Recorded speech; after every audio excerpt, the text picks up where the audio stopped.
Hi, I'm John from Just Whiskey. If you like today's show, give it a thumbs up, like, and subscribe. Consider becoming a Patreon with the link in the description below.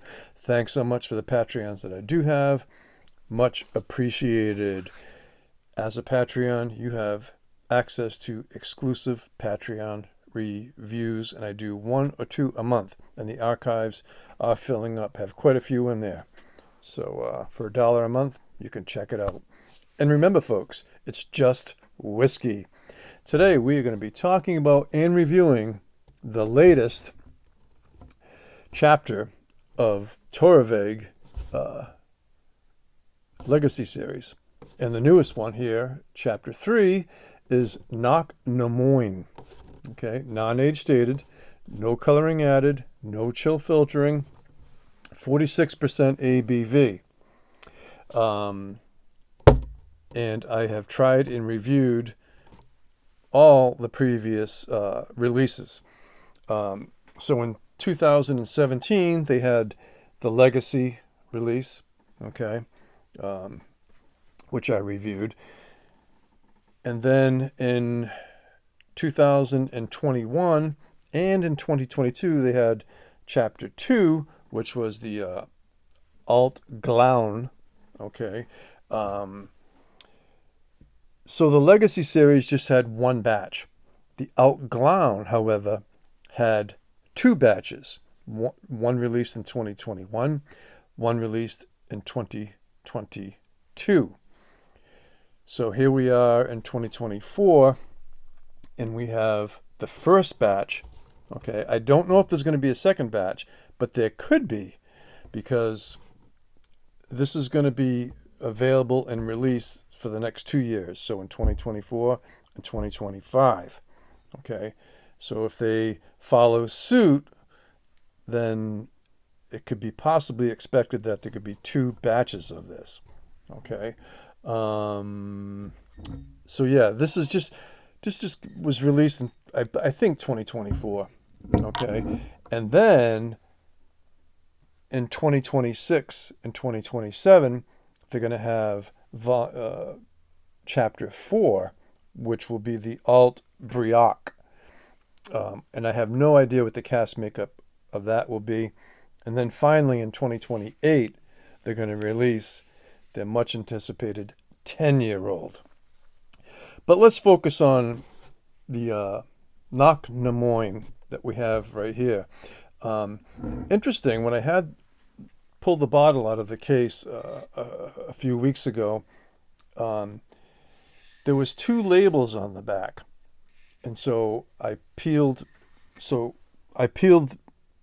top one off, and I just stuck it on the bottom, and then I quickly took a look at it, and I don't know if all of the bottles have this or not, but there's a reason why they put 2 labels on here, because on the first label, there's a noticeable difference, and it says bottled without reduction at 46%, which doesn't make sense. So if it's bottled without reduction, I would assume that to be cask strength.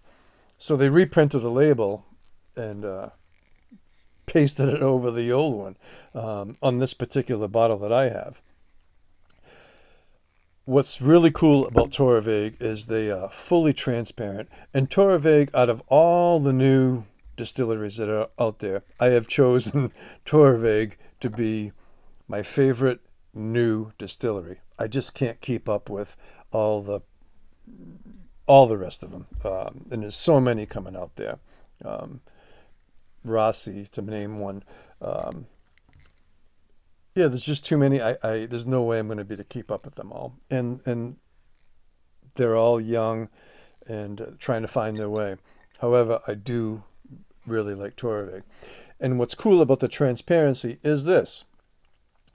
So, heavily peated single malt whiskey with Concerto malted barley at 78.4 ppm.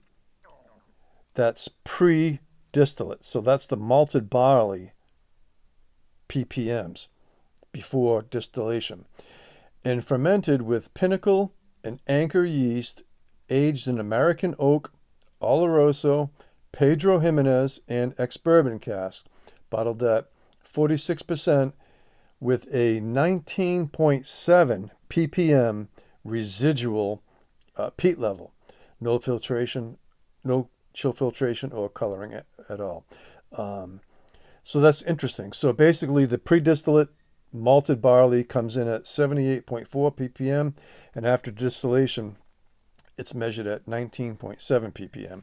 So that's quite a drop, but they are one of the few, if not one of the only. I think Ardmore might give some of that information on some of the releases, but Torabhaig, for sake of argument, really nails it with transparency.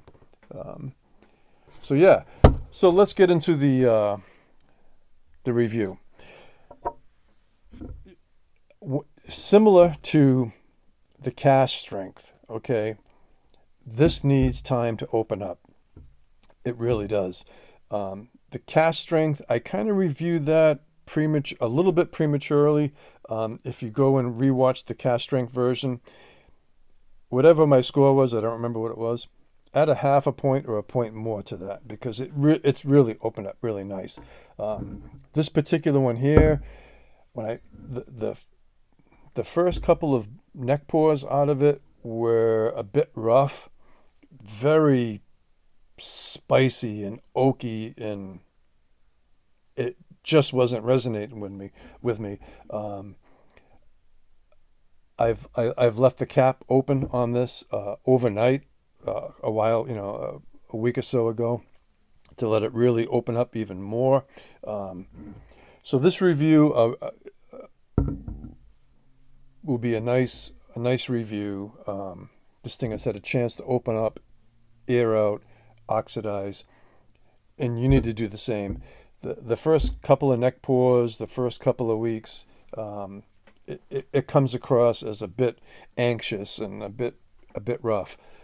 But it's really opened up nicely now. It's settled down, and this is what the review is going to reveal. Okay, so on the nose, toasted popsicle stick. So it's heavily peated, so the peat's there, the vegetal peat's there. Toasted popsicle stick. Grape and cherry, like grape and cherry toasted popsicle sticks. Peaty. The fruits are there. You can detect the youth. It's a bit spirity and youthful and vibrant. The vegetal note is there. A little bit of melon. And a hint of burnt bubble gum. I don't think I've ever used that tasting note before. But burnt bubble gum.